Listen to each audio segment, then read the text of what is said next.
I was standing at the end of the west hallway when I first noticed something off.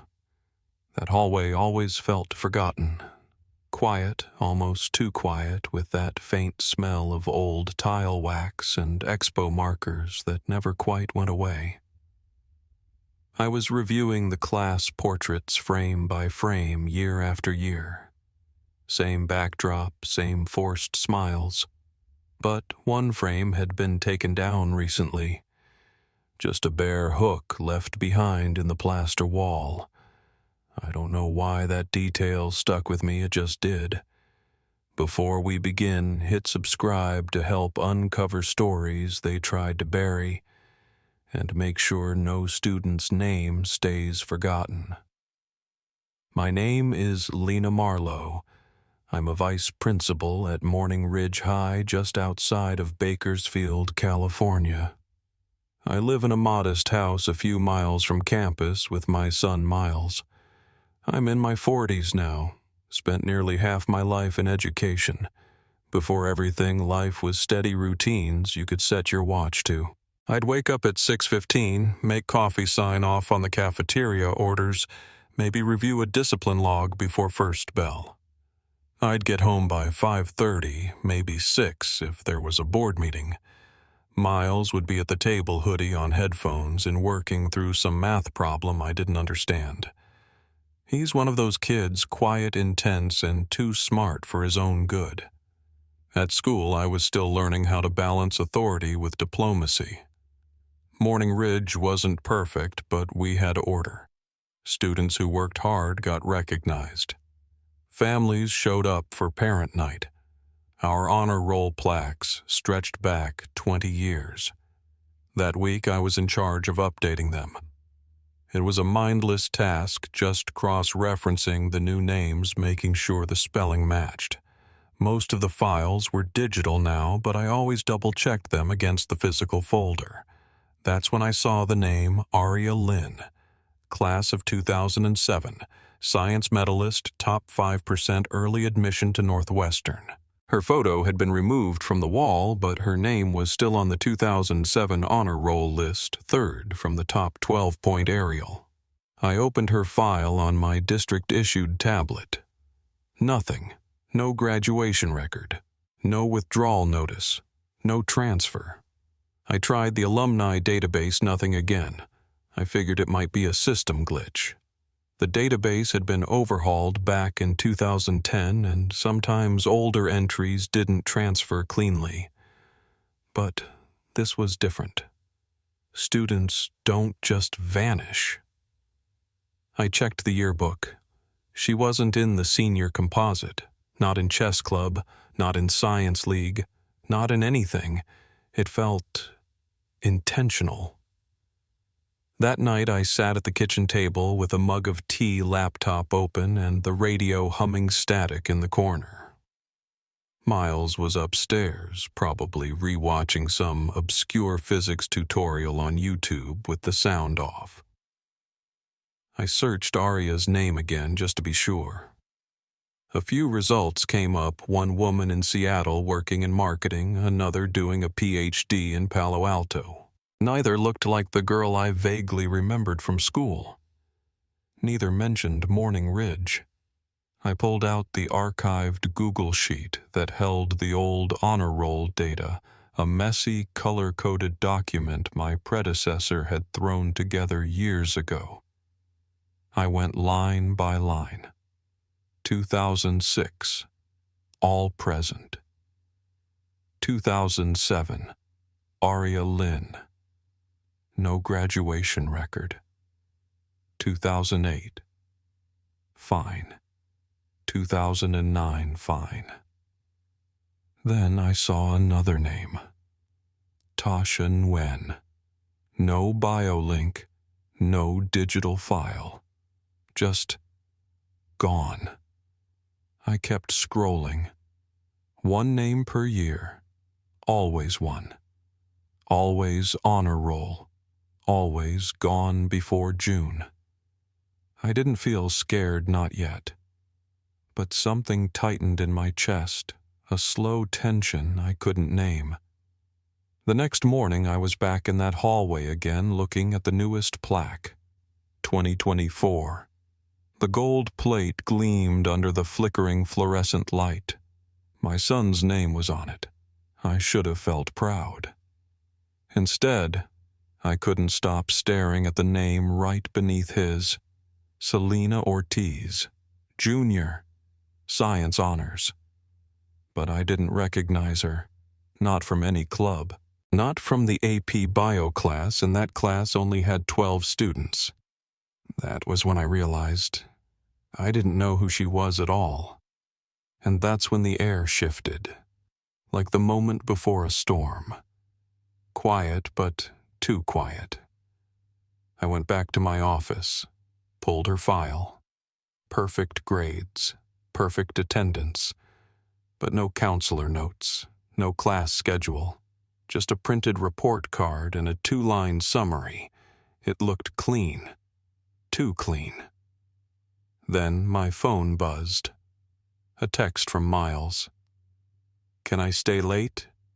Group Chem project." I stared at the screen for a long time. Sure, I typed. "Home by 6. He replied once. 7. I said okay. But something about it felt wrong. I minimized the window, reopened the honor roll list. Then I looked again at the physical yearbooks. Aria, Tasha, Selena, Miles, all on the list. I closed the file and just sat there, listening to the buzz of the fluorescent lights. That's how it started. Nothing loud, nothing dramatic. Just a girl missing from a photo. And a boy who wasn't home yet. That night I waited in the kitchen longer than usual. Miles still wasn't home. He'd said 7. By 8:30, the pasta had gone cold. I stood by the sink looking out at the porch light flickering against the breeze. I wasn't panicked. He was 16, not 6, but something didn't sit right. I texted once. No reply. At 9:15, I heard the door open. He walked in, hoodie on backpack, slung low eyes, tired. I asked if everything was okay. He said the project ran late, no detail. Just that flat, careful tone teenagers use when they're holding something back. He went upstairs without eating. I didn't press. Not then. The next morning, I was in the file room by 6:45. 3 floors down behind the old computer lab that still smelled faintly like toner and mouse droppings. I brought the full honor roll archives with me. Paper files, not digital. I needed to see it all with my own eyes. I started with 2007 again. Aria Lynn and Vincent Choi. Their names were on the printed lists, but when I cross-checked the graduation programs, both names were gone.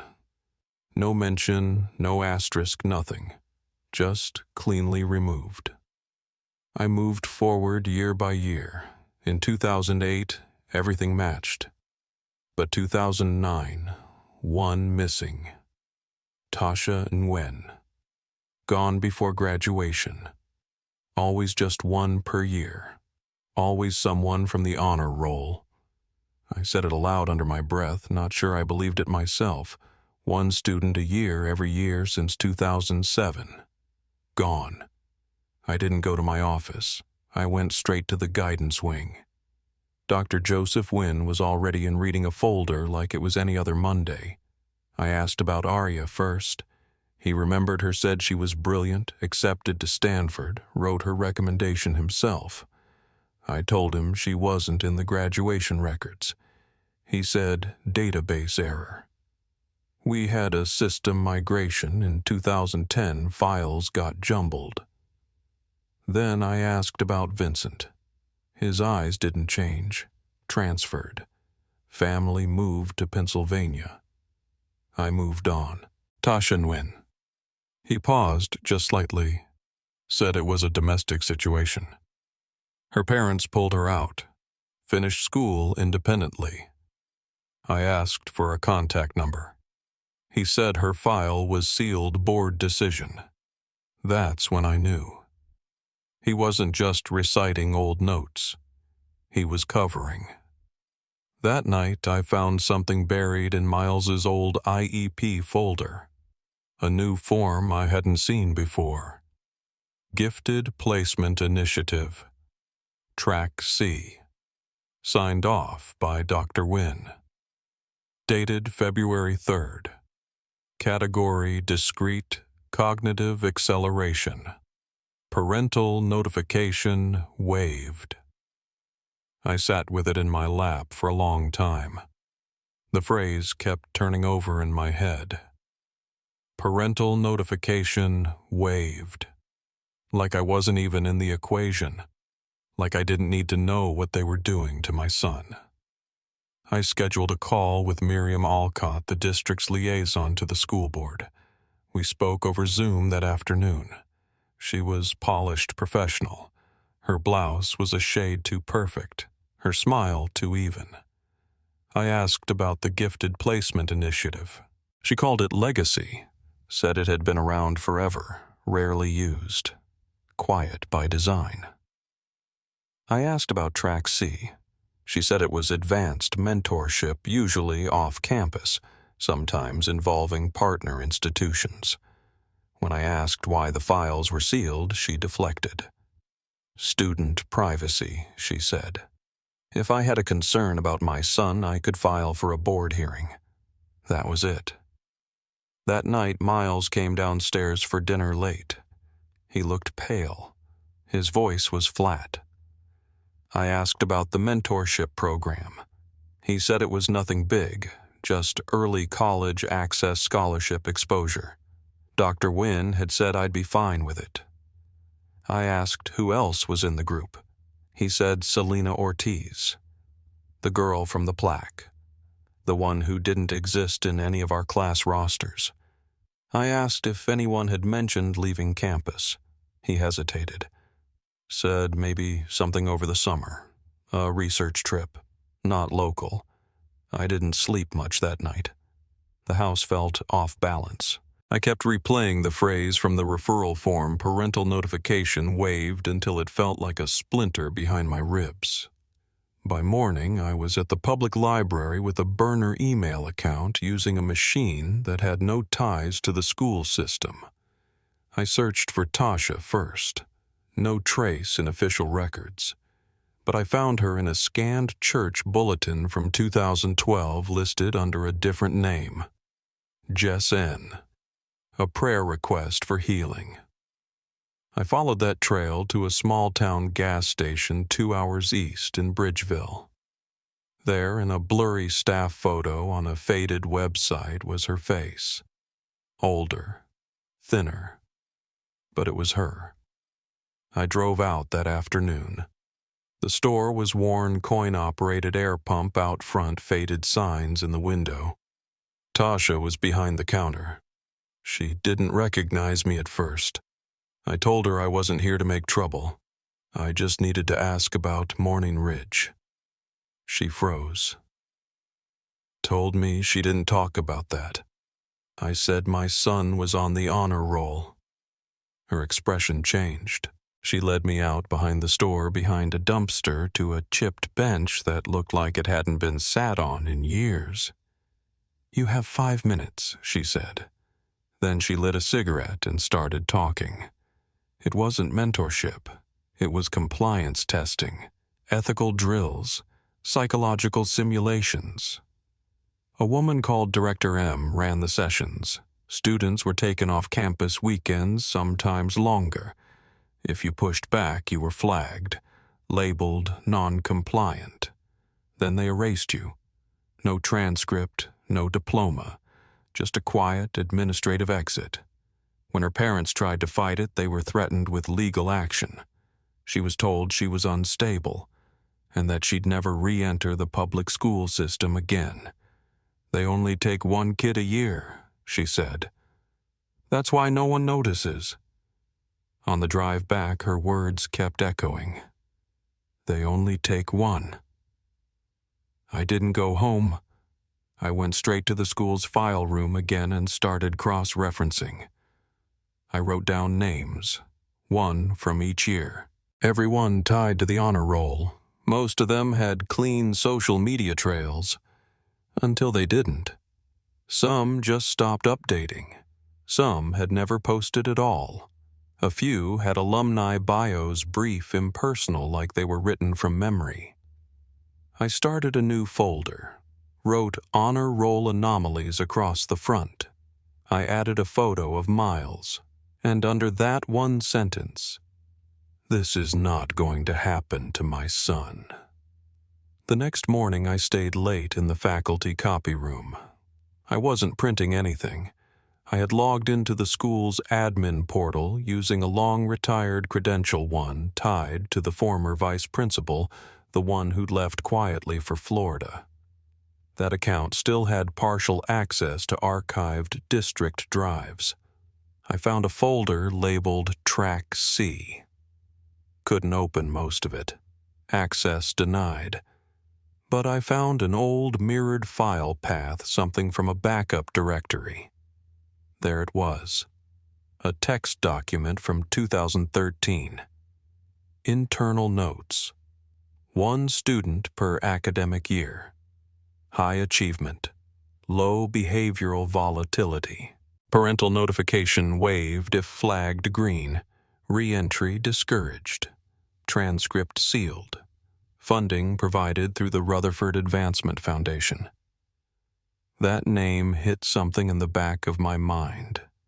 Cold, faint, familiar. I ran a quick search. Rutherford had been a legacy donor since 1995. Their name was on a handful of STEM grants, nothing flashy. But the more I looked, the more they showed up.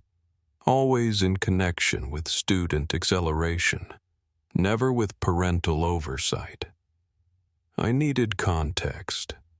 I called someone I hadn't spoken to in years. Margaret Harker. She taught English at Morning Ridge before retiring in 2011. She'd been my mentor once. When I reached her, I didn't give much detail, just said I needed to talk.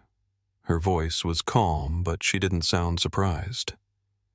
"Come by tonight," she said. "I'll show you something." Her house was quiet, smelled like lavender and old paper. She was waiting on the porch with a file box in her lap. Inside were handwritten reports. Students flagged for strange behavior paranoia, withdrawn, hypervigilant. All from the 2000s. All honor roll students. All sealed. One girl claimed she saw people watching her in the science lab. Another broke down during a college prep session. Outcome withdrawn. No record issued. At the bottom of the box was a yellowed envelope. Inside was a photo. A group of teens at a round table. Not a school event. No teachers. One name tag was visible. Tasha. In the corner of the photo, a watermark Rutherford Advancement Seminar 2010. When I got home that night, the house was dark. Miles's door was shut. I knocked. No answer. I peeked inside. He was asleep, fully dressed, laptop still open next to him. I moved quietly to close it. Before the screen went black, I caught one message: orientation packet received. Full briefing next week. No sender, no subject line. Just that. I walked out, went downstairs, and opened a blank document. I started writing everything down, because now I knew. Whatever this program was, it had already started, and my son was next. The next morning I arrived at school before the buses. The lot was still empty, and the cafeteria ladies were just starting to roll in with crates of scrambled eggs and overripe bananas. I walked the back corridor past the science labs, then turned into the guidance wing like I belonged there, which technically I did. But this wasn't a check-in. I stepped into Dr. Wynn's office without knocking. He was already at his desk, as always, reading from a thick folder with his glasses pushed halfway down his nose. He looked up and smiled like everything was fine. I sat down across from him and set the file in front of me. "We need to talk," I said. He didn't flinch, just folded his hands neatly and said, "Of course." I asked him directly, "What is Track C?" He paused, just long enough to notice. Then he said it was a mentorship initiative, designed for students with high potential. Specialized pathways, individualized growth plans, early exposure to college-level rigor. He spoke like a man who'd practiced the answer 100 times. But I'd read the documents. I'd seen the names, the patterns, the sealed records. I told him I'd spoken with someone who'd gone through the program. Tasha Nguyen. He blinked but didn't react. Said he didn't know where she was now. Then I asked him about the Rutherford Foundation. That name at least made his face tighten. "You're making it sound sinister," he said. "Isn't it?" I asked. "A student disappears every year, always high-achieving, always without notice." He didn't answer right away, just said that not every opportunity fit within a traditional transcript, that some students needed to be shaped differently, that the system was messy but ultimately well-intentioned. I told him if anything happened to my son, I would burn this place to the ground. He smiled again, smaller this time. "Be careful, Lena," he said. "Not everything done in the dark is evil. Sometimes it's just preparation." By the time I got back to my office, Miles's file had already been altered. The Track C referral was gone. No mention of gifted placement, no parental waiver, no date stamp. Even the audit log was blank. I checked my personal backups, nothing there either. I opened the cloud folder where I'd saved my notes the night before. Empty. Not deleted, replaced. A single blank PDF titled Form Update. I sat there for a moment, staring at the screen, then reached into the bottom drawer where I'd hidden a small burner phone. I'd only used it once to set up the off-grid email. Fully charged, no history, and now completely dead. I tried powering it on 3 times. Nothing. That night I waited until after dinner to talk to Miles. He sat across from me at the kitchen table, poking at leftover spaghetti without really eating. I kept my voice calm. I asked him if anyone at school had asked him to go somewhere, off campus. A summer trip. A retreat. He nodded slowly. Said there was mention of a summer intensive, but it wasn't final. I asked who told him. He said Selena. I asked again who gave her the information. He shrugged. It just came from the program. When I told him his referral form had been erased from the system, that his enrollment had been hidden, that they'd scrubbed all mention of Track C from his record, he didn't get angry. He just went quiet. Then he looked at me and said, "I didn't tell you because he said you'd overreact." I asked who he meant. He said Dr. Wynn. He told me it wasn't a big deal, that you'd be fine with it. I wanted to reach across the table, shake him, tell him this wasn't about college prep or scholarships, but I didn't. I just said, "You have no idea what they're asking of you." And he looked at me like I was the one who'd broken something. Later that night, I sat in the living room with my laptop and started over. I recreated the student list from memory. 18 names, 1 per year. I added photos where I could scraps of yearbook shots or cropped club banners. I redrew the connection map, who referred whom, who vanished when, which files had been sealed. I typed out everything I could recall from Tasha's interview, including her description of the facility, the psychological testing, the way she said they broke you down until you complied. I encrypted the folder and uploaded it to a new backup under a decoy label. I printed a copy and stored it in the hollow base of the lamp in my office, just in case. At 2:13 a.m., my phone buzzed on the nightstand. Unknown number. The message said, "Stop digging." A second message came 30 seconds later. "We only ever choose the best. Let him become who he's meant to be." I stared at the screen until the words blurred. Then a third message. "Interference won't be tolerated." I didn't sleep after that. I lay awake in the dark, listening for car doors, for footsteps outside, for anything that didn't belong. Nothing came, but the silence itself had weight. The next morning, I brewed a fresh pot of coffee and drove to school early. I didn't go to my office. I went to the main office. I asked the registrar to pull a copy of the honor roll list from last year, one that hadn't been edited. She gave me a look but handed it over. Selena Ortiz was there, still listed, still untouchable. I asked where she was that morning. Checked in late, they said.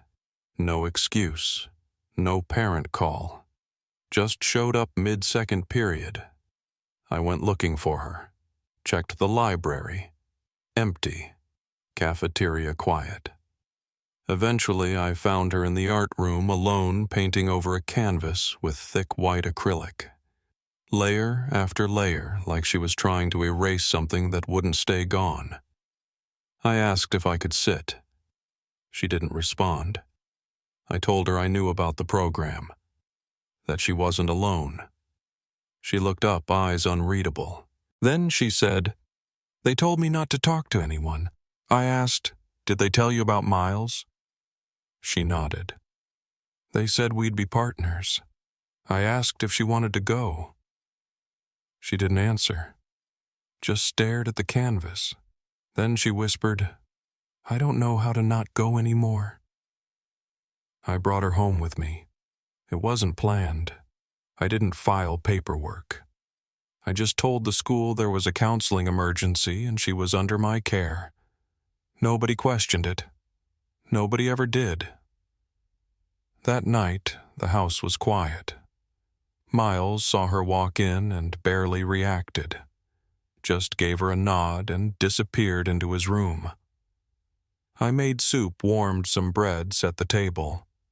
We ate in near silence.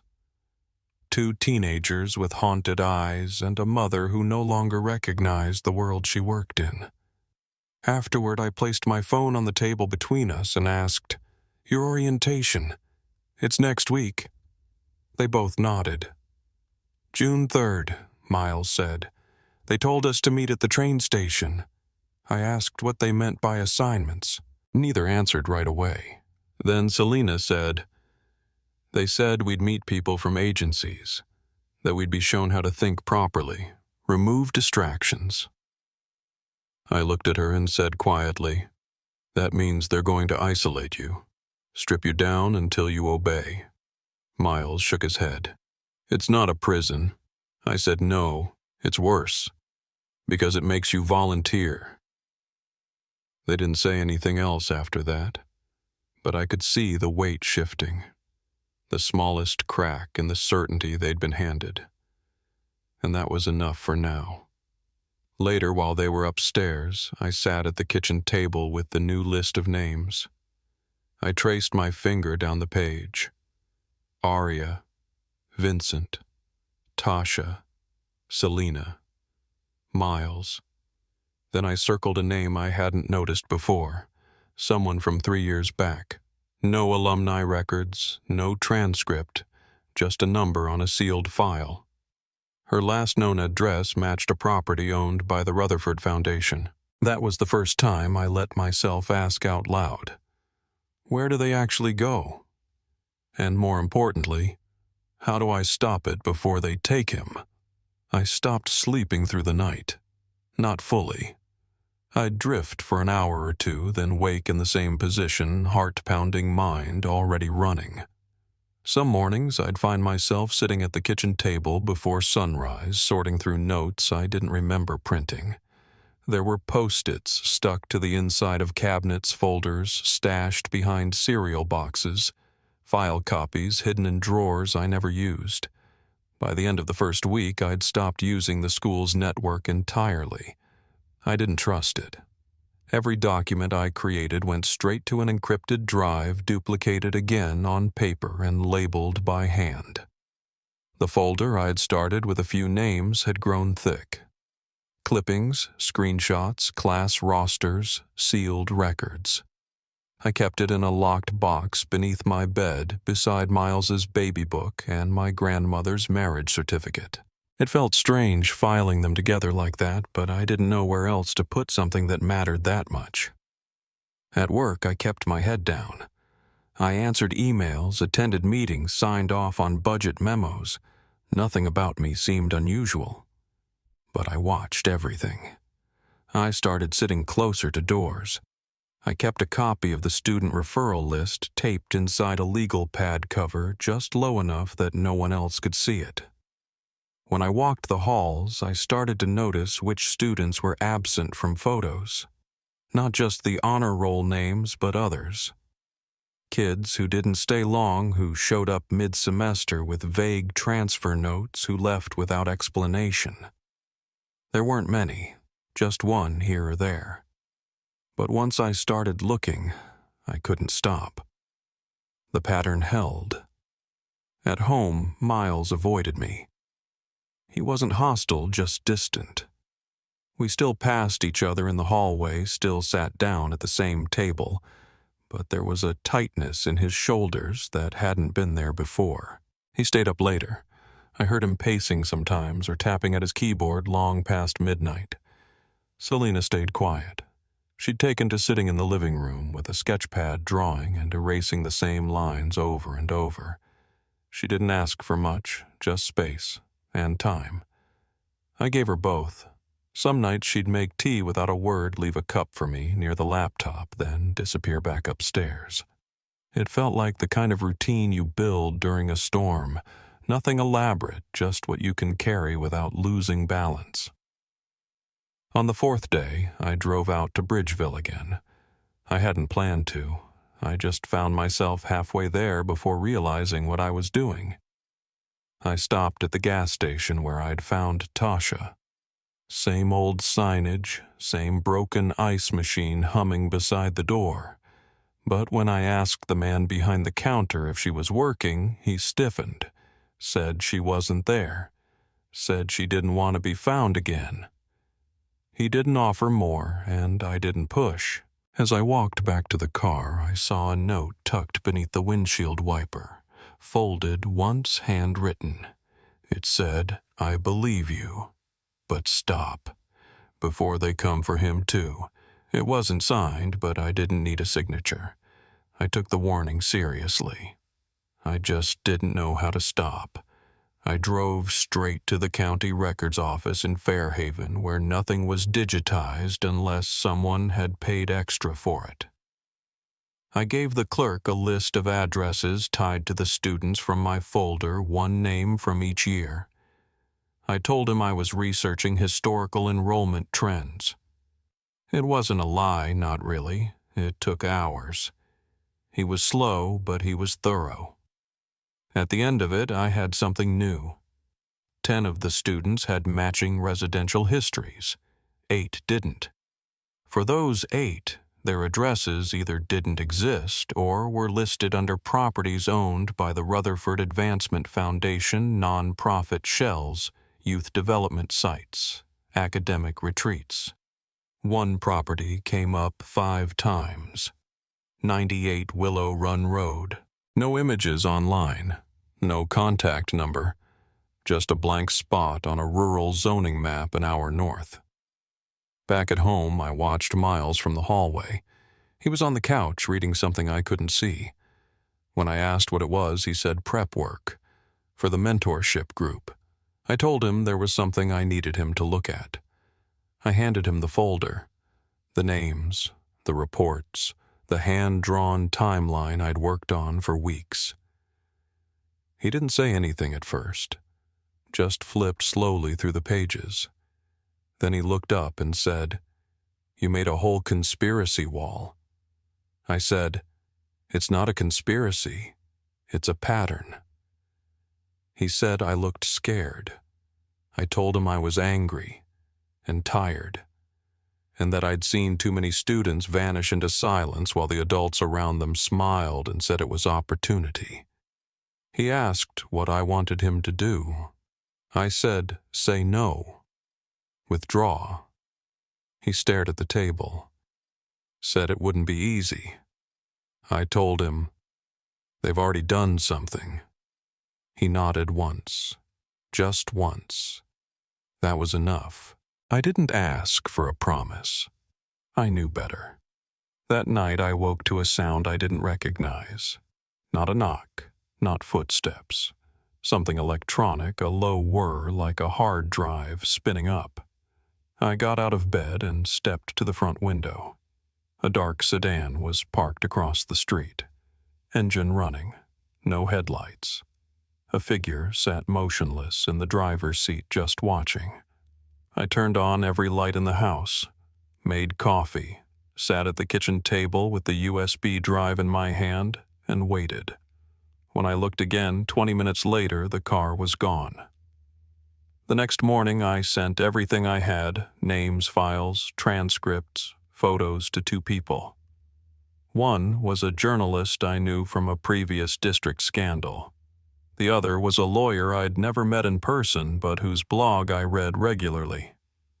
I labeled the folder 18 Students, One Pattern. I also wrote a letter, not to the board, not to the district, to the public. My name is Lena Marlowe, it began. I'm a vice principal at Morning Ridge High School. For over a decade, students on our honor roll have been quietly removed from public life. I am speaking out because my son is next, and I will not lose him. When I hit send, I didn't feel better, but I felt clear. By mid-afternoon, Miles came downstairs with his backpack slung low over one shoulder. He looked at me and said, "You didn't go to work again." I said no. He asked, "Is it because of them?" I didn't answer that directly. I just told him I'd sent everything to people who could help, that they were reading it now, verifying. He didn't say much, just stood there like he wasn't sure what he believed anymore. I told him, "You're not alone in this." He looked down and said, "What if I liked it? What if it felt like it made sense?" I said.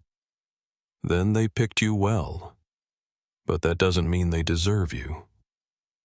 At 4:32 p.m., the doorbell rang. Just once. A clean, intentional press. I opened the door slowly. A woman stood on the porch, early 50s slate gray suit clipboard in hand, no visible badge. But everything about her posture said authority. She introduced herself as Director Monroe, said she was with the Rutherford Foundation's Youth Placement Division. I told her she couldn't come in.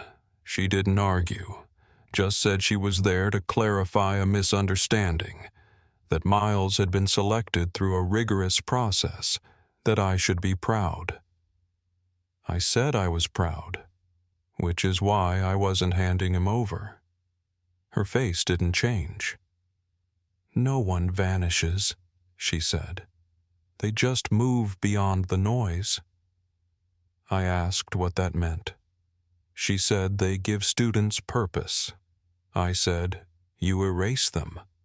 She said, "We remove distractions." I said, "You remove lives." She asked if Miles was home. I told her if she came near him again, I'd call every reporter in the state. She stepped back without raising her voice. Before she left, she said, "The students we take, they don't come back. Because they don't want to."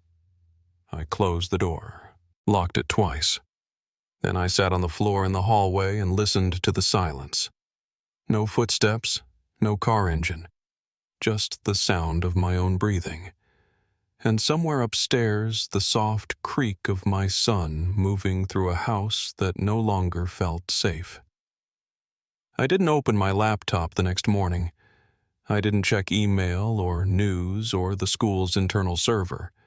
I just stood in the kitchen watching the light through the blinds shift across the floor like it was marking time. Miles came down late, said nothing, took toast from the counter, and left without looking back. Selena didn't come down at all. I assumed she was still upstairs, curled in that strange space between guest and ghost. Around 10, I went back to my office and unlocked the filing cabinet I'd kept sealed for years. The one with old discipline reports, misplaced budget drafts, forgotten grant applications. It was just a place to store what no one else wanted to deal with. I wasn't even sure what I was looking for at first. But about halfway down the third drawer behind a stack of obsolete course catalogs, I found it an envelope marked simply, Track C Notes, 2013. No district seal. No official label. Just thin manila, the kind you use when you're filing things for yourself. Inside was a single-page printout. No header, no contact name, just small tight type. Subject pool 1 per academic year per institution. Selection criteria: cognitive acceleration, low behavioral volatility, high privacy compliance. Engagement protocol, non-parental notification if flagged green. Placement window: March to July pre-graduation. Post-engagement re-entry discouraged. Transcript sealed. Funding channel: Rutherford Advancement Foundation, coded under ED waiver. That was it. No signature, no author. Just cold, flat language like a checklist for something that wasn't supposed to be seen. I held it in my hands for a long time, then scanned and encrypted it immediately. Then I printed a second copy and tucked it into the base of a floor lamp in the guest room where Selena had taken to sleeping without ever officially moving in. That evening, I didn't go into work. I called out sick, though I wasn't sure who still cared.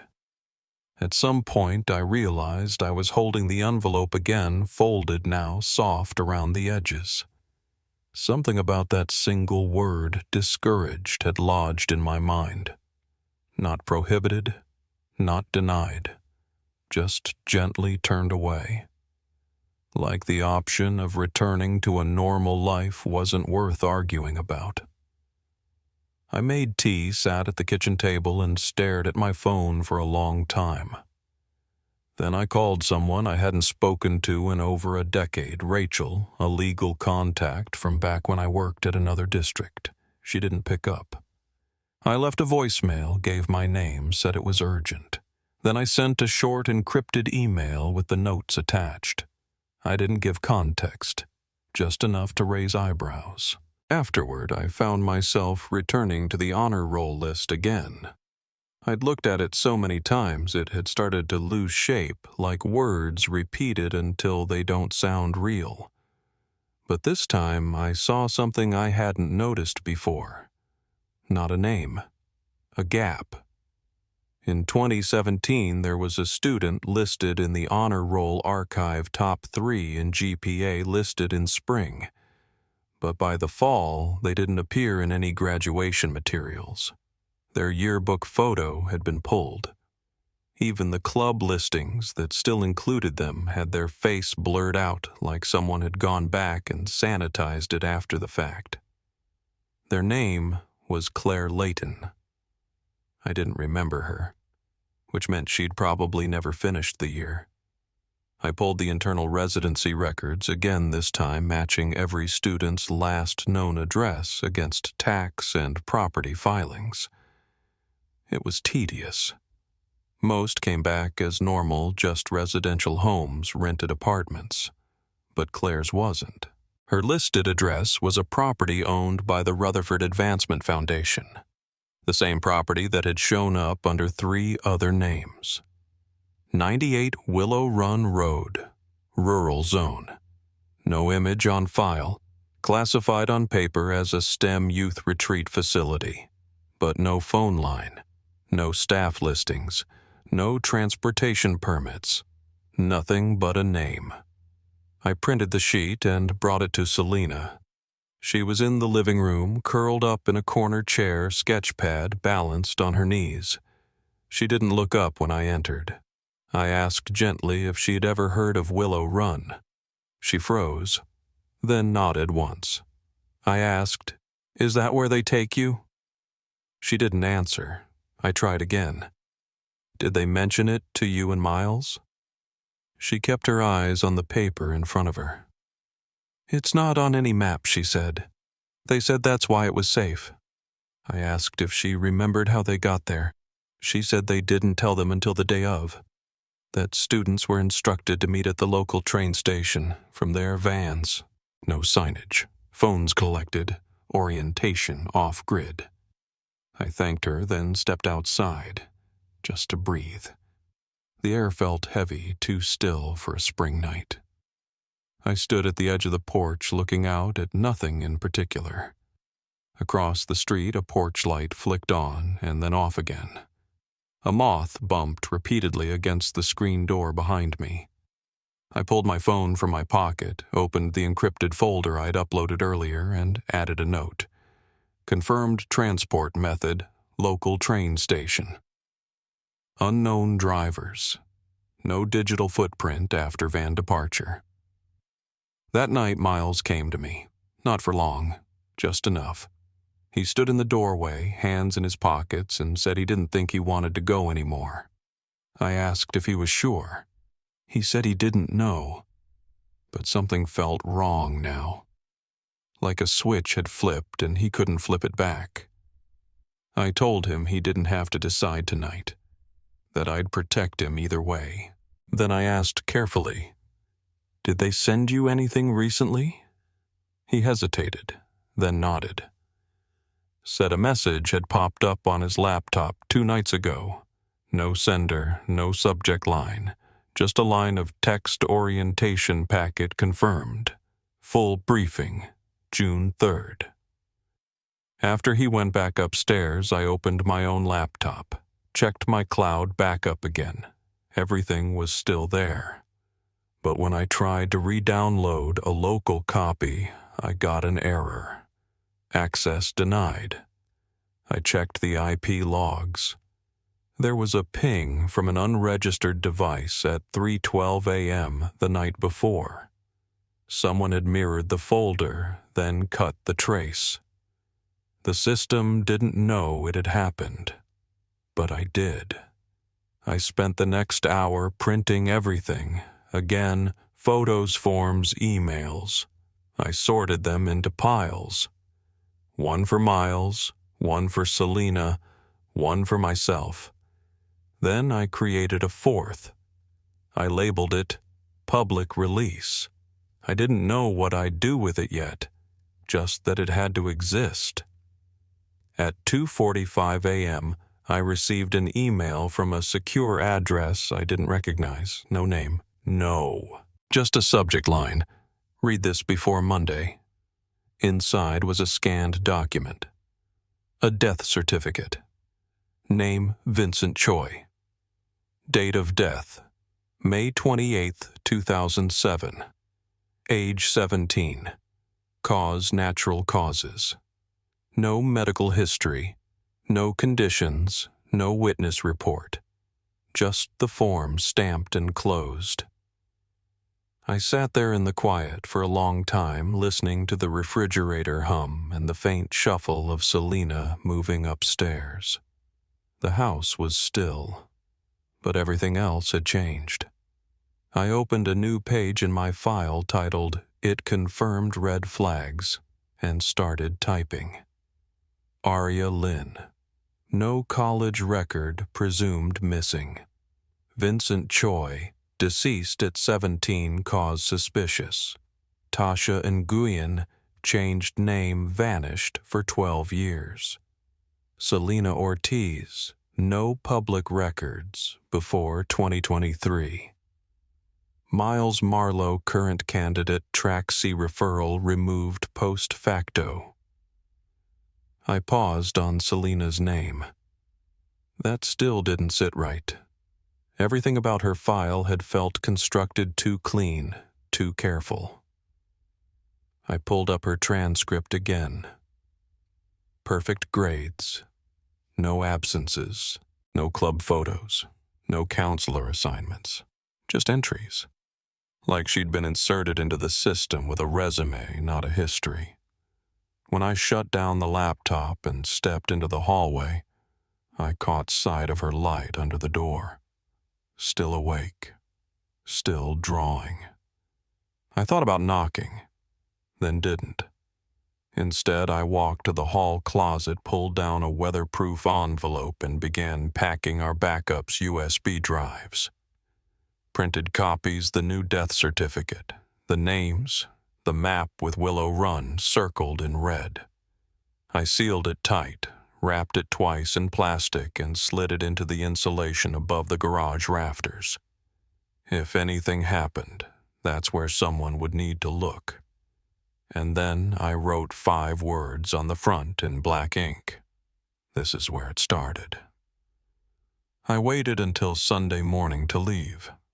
Not early, not late, just after the church traffic had thinned and before the afternoon shift change at the hospital kicked in. I packed light. A duffel with 2 bottles of water, a phone with tracking disabled, a printed map, and a flashlight. No GPS. I didn't trust anything that could be pinged or mirrored. I told Selena I was going to the library, and I think she knew I was lying, but she didn't stop me. She just looked at me with that heavy stillness I'd come to recognize, like she'd already run out of warnings. Miles was still asleep. Or pretending to be. I didn't check. I didn't want him to see me leave. The drive to Willow Run was longer than I expected. Not in time, but in the way the landscape unraveled. Town gave way to open fields, then fields to low scrub, then long patches of pine and gravel road, with no clear boundary between what was private and what was forgotten. The road narrowed just past a collapsed cattle fence, then dipped sharply down into a wooded hollow. No signs, no gates. Just a bend in the gravel where the trees grew too thick to see more than 20 feet ahead. I pulled off to the shoulder and killed the engine. There was no one behind me, no cell signal, just the sound of birds in the underbrush and the faint ticking of my car cooling in the shade. I left the duffel in the trunk and took only the flashlight and the map. I walked half a mile before I saw anything that looked like human design. A metal post, old, half-rusted, jutting up from the ground at an angle. There was no label. But 20 yards beyond it, the trail changed. It stopped being wild. The grass was too even, the path too clear. Not paved, but maintained. Like someone still walked it often enough to keep it open without ever leaving marks. I followed it. It led to a clearing, oval-shaped, about the size of a soccer field. The grass was short and brittle, pressed flat in strange patterns, like someone had once set up long tables there, then taken them away. On the far side was a building. 2 stories, low roofline. Cement siding painted a dull beige that had faded to gray at the corners. No signage, no mailbox. Just one wide door with a keypad lock and a security light that didn't turn on. There were no windows on the first floor. The second had only 2, and both were covered with blackout plastic from the inside. I circled the perimeter slowly. No tire marks, no trash. Just the scent of dust and pine needles and something else sterile chemical like antiseptic left to dry on steel. At the back of the building, a utility shed. Locked, but not alarmed. I pried it open with the flat edge of a tire iron I'd tucked into my coat. Inside were stacked chairs, rolled banners with the Rutherford emblem, empty crates labeled Cognitive Enhancement Materials, and a single clipboard. On it a checklist of names, all first names only, organized by year and grouped in columns labeled Cleared Pending and Withheld. Miles's name was there. Under pending. Next to it was a 4-digit code I didn't recognize. I took a photo, then slid the clipboard back exactly where I'd found it. I didn't try to break into the main building. Not yet. I knew better than to trigger anything I couldn't control. But I walked the rest of the property line carefully. And that's when I found it. Behind the west corner, tucked into the slope where the hill dropped off, was a second door. Not visible from the clearing. Narrow steel and set into the concrete like a basement entrance. This one didn't have a keypad, just a mechanical lock and a tarnished handle. I checked for wires, sensors, anything that would buzz or beep. Nothing. When I pushed it, gave way. The air inside was cool, too cool, like the building hadn't warmed in months. The hallway was narrow, finished in gray paint, and lit by dim, recessed bulbs that flickered every few seconds. I stepped in slowly, counting my steps as I moved. 12 paces down, then a left turn. Another corridor. This one had doors. 3 of them. Each identical white panel silver knob, no markings. I opened the first. Inside was a small room with a cot, a desk, a built-in cabinet. No windows. On the desk was a tablet screen blank. The cabinet was empty. The second room was the same. The third had a scent faint but sharp. Disinfectant. A metal tray sat on the desk with indentations for instruments. It had been wiped clean, but not well. There were faint traces of something dark along the edge. I didn't touch it. I stepped back into the hallway and froze. The sound of the outer door closing echoed faintly behind me. Not slamming, just the soft click of it sealing shut. I held my breath and listened. No voices, no footsteps. Just the low hum of an old ventilation system and the beat of my own pulse in my ears. I counted to 20, then moved quickly back down the corridor out the same door I'd entered through. The clearing was still empty. My car still hidden, but something had shifted. The air felt tighter, like someone knew. I didn't drive home directly. I went to a rest stop 10 miles out, parked beneath a broken light fixture, and waited. Checked the photos I'd taken. Checked my maps. Sent one encrypted email with the subject line Willow Run Interior confirmed. No one responded. That was expected. Silence meant they were still reading. When I got home, the house was quiet, but not in the usual way. It was staged. Selena's sketchpad was sitting open on the coffee table like she'd just left the room. But there was no tea, no socks on the armrest, no backpack by the stairs. I called her name once, then again. Nothing. I went upstairs. Her door was open, closet empty, bed made, bathroom dry.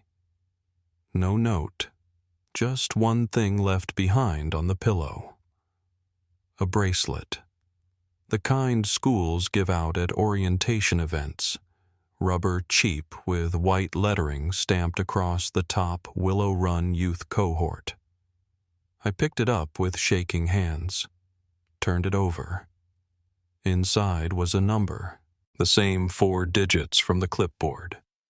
I sat on the edge of her bed, holding it, and listened. To the quiet of the house, to the empty space between floors, to the slow realization that she hadn't been hiding from them, she'd been waiting for the signal. I didn't sleep that night. I sat in the hallway between their bedrooms with the bracelet on the floor beside me, half expecting the door to open to hear her steps on the stairs, to hear something that told me she was still in the house. But by sunrise, I knew. She'd gone where they told her to, and this time she hadn't waited for permission. I tried calling the few emergency contacts she'd listed on her intake form. None of the numbers existed anymore. One line routed to a voicemail in a different language. Another disconnected mid-ring. By 9 a.m. I was in the car again retracing the route to Willow Run, but this time I didn't stop at the clearing. I kept driving past it, another half-mile deeper, until the trees opened again. There was a second property, smaller, less maintained. A kind of outbuilding with solar panels rusted over a storage unit built from retrofitted shipping containers and a dirt lot with tire tracks that hadn't fully faded. In the center, a utility van. Plain white. No plates. Doors unlocked. The back was empty except for a single gray plastic tub sealed with caution tape that had been cut. Inside were disposable gloves, alcohol wipes, a coil of plastic wristbands like the one Selena left, and 3 empty document sleeves labeled Student Briefing A, Orientation Sequence. I photographed everything, logged it all to the encrypted drive in my bag. Then I moved toward the building itself. The door was ajar. Inside, the light was dim and yellow like it was filtered through stained paper. The air held the scent of mold and something chemical.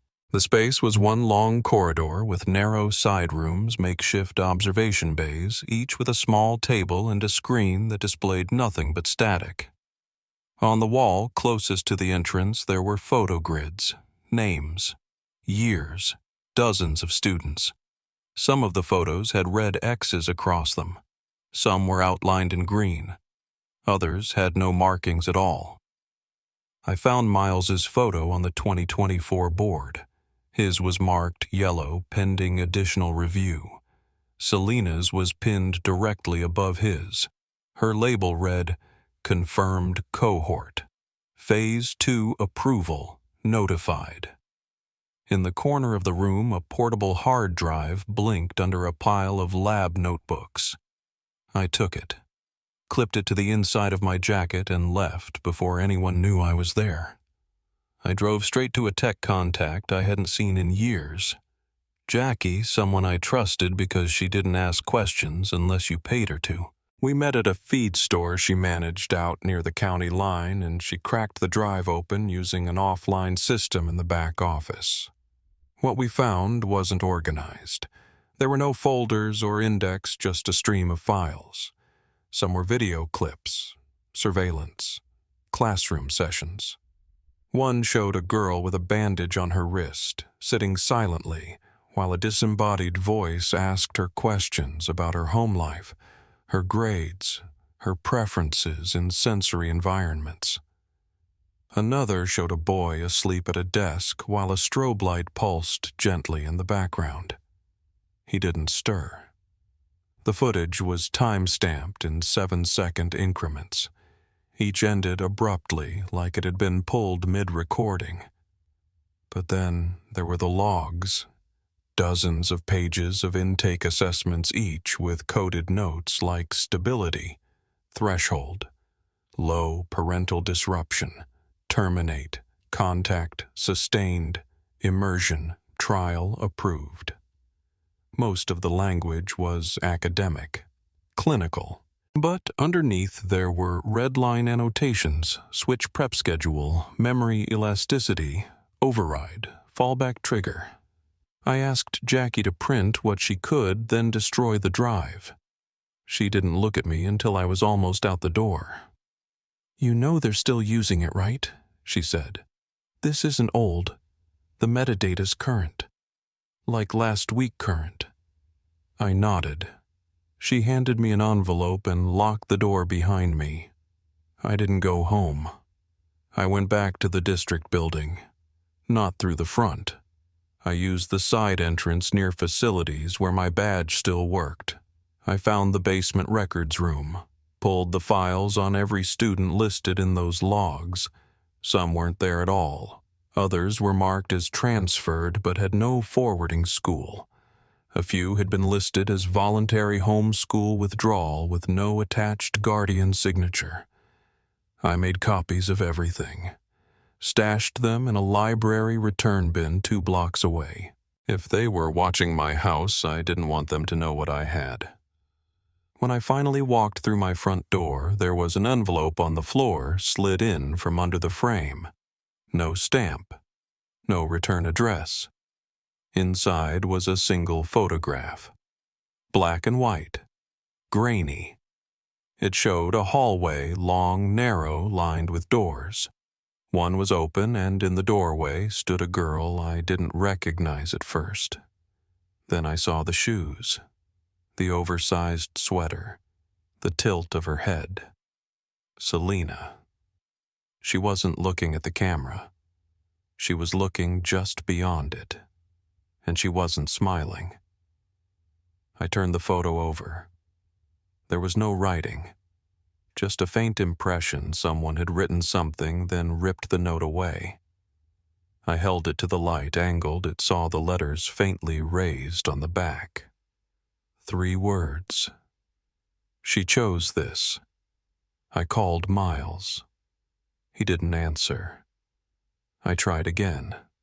Nothing. I went upstairs. His room was empty, but not like she'd left. His clothes were still there. Backpack by the bed.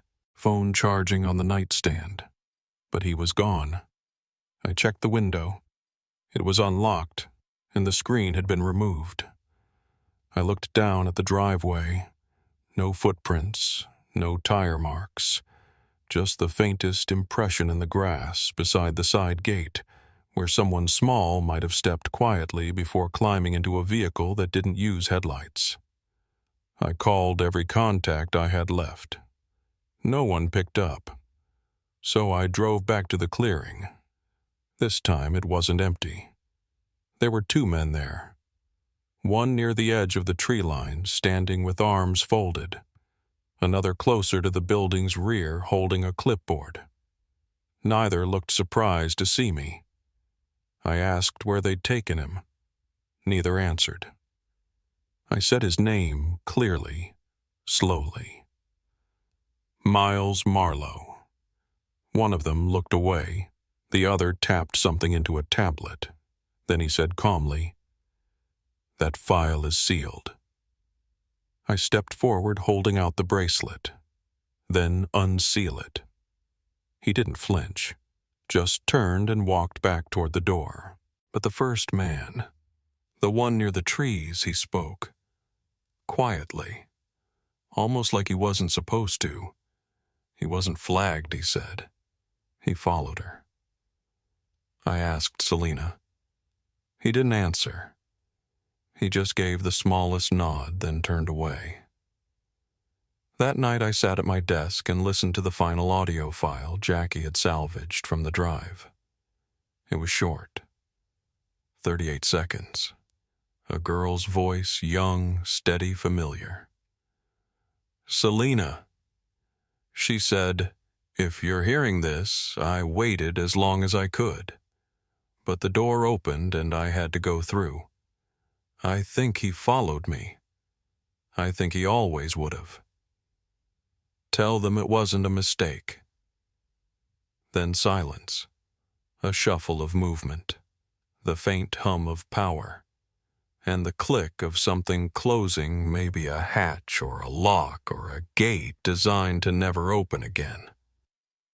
I spent the next 2 days moving like someone who still had a job to do, even though I knew it was already too late. I didn't go back to the clearing. I didn't chase after the van or the men or the doors that had already closed. I focused on what I could still hold: paper, files, proof. Jackie's printouts were enough to form a pattern. The names, the documents, the timestamps, they all pointed in one direction. The program wasn't some rogue experiment. It wasn't buried. It was protected. Not by shadows, but by policy. The local school board. The Regional Behavioral Sciences Office. The name that showed up on nearly every sign-off, Dr. Irene Madsen. Not a stranger. She'd given a guest lecture at our district orientation last fall. Smiled through a presentation on early intervention for cognitive divergence. Wore soft colors. Said things like neurofluidity. I found her office listing through a university affiliate site and showed up without an appointment. She didn't recognize me at first. Then she did. Her smile didn't drop. She asked if I was there to discuss community education metrics. I handed her the bracelet. The color drained from her face. Just for a second. She recovered fast, motioned for me to close the door. I didn't sit. I asked if she knew what happened to Selena, to Miles. She said, very calmly, the threshold for intervention is clearly outlined in the trial documents. I told her I'd seen the trial documents, that I had them, that I'd sent them. She nodded once, then said something I'll never forget. They weren't taken. They were identified. I asked identified for what, and she said, continuity. I left without waiting for security. She didn't threaten me. She didn't have to. The confidence was worse, that nothing I did would matter. But it did, because later that night someone knocked on my door. Not forceful, just a single knock. I waited 5 minutes before opening it. No one was there, but an envelope had been placed on the mat. Inside was a signed affidavit from a whistleblower, sealed with an internal routing code and a short message typed in all caps. You were right to look here. It detailed procedures I hadn't even seen, phases of the project beyond what Jackie had recovered. Phase 2 was real. Phase 3 involved relocation. Phase 4 was marked final cognitive separation. The next morning I drove to the sheriff's office. I asked for Detective Laura Steen. She hadn't been involved up to this point, but I'd heard her name once before from a teacher who left the district in a hurry. Staten met me in the back parking lot, didn't take notes, didn't wear a body cam. She said, "Talk slow, and don't use the word experiment." I told her everything. Showed her what I had. She was quiet through most of it. Then she asked if I could prove the children hadn't consented. I said they were minors. She said that didn't always matter. Not if a parent had signed something they didn't read. Not if a district labeled it enrichment. I handed her the photo of Selena in the hallway. Her eyes lingered on it. She folded it neatly and tucked it into a sealed pouch on her belt. Said she'd look into it off record. I never heard from her again. But the fallout didn't stop. One of the local papers received a leak, nothing with names but enough to make people ask questions. A school psychologist from 3 towns over resigned overnight. A tech consultant linked to the van contract disappeared. And then, about a week later, the building at Willow Run caught fire. The blaze was ruled electrical. The clearing was sealed. No trespassing signs went up. But no arrests were made. No names were released. And the district. They just released a new parent handbook more vague than the last, with clauses buried deeper and legal language that made you feel like if your kid breathed wrong, they could be reclassified. I didn't fight them anymore. Not directly. I wrote down everything I knew. Dates, names, files. I sent it to 6 different reporters, 2 education watchdog groups, and a private mailing list made up of families I used to teach.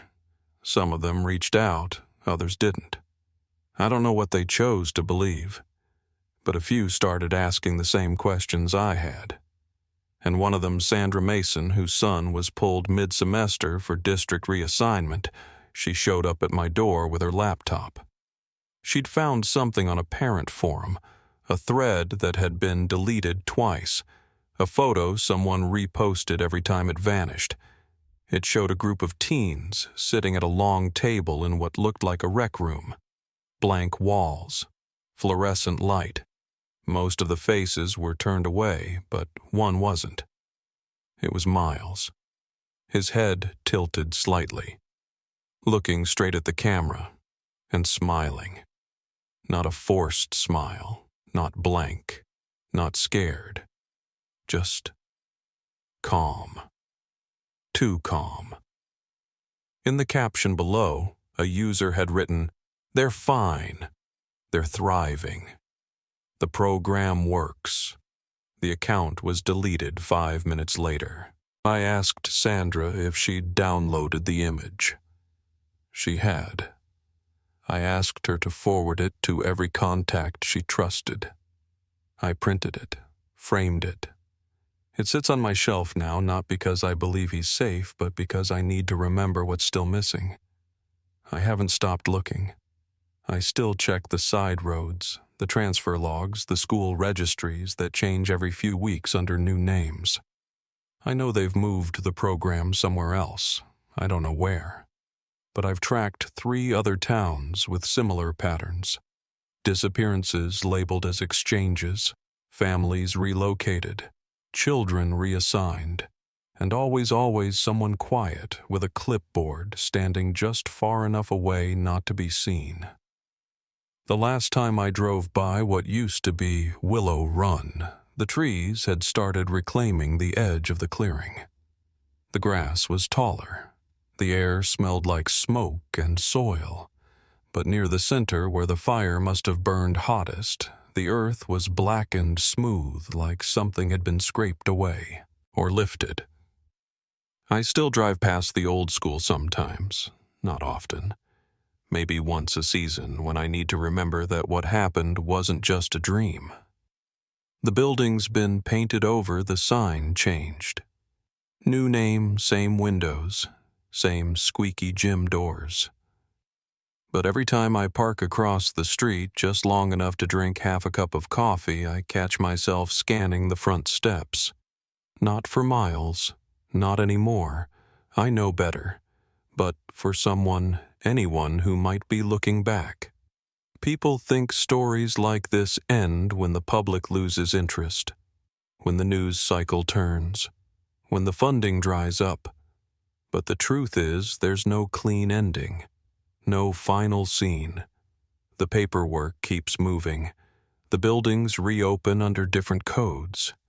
And the children, whatever they were made to become, stay gone.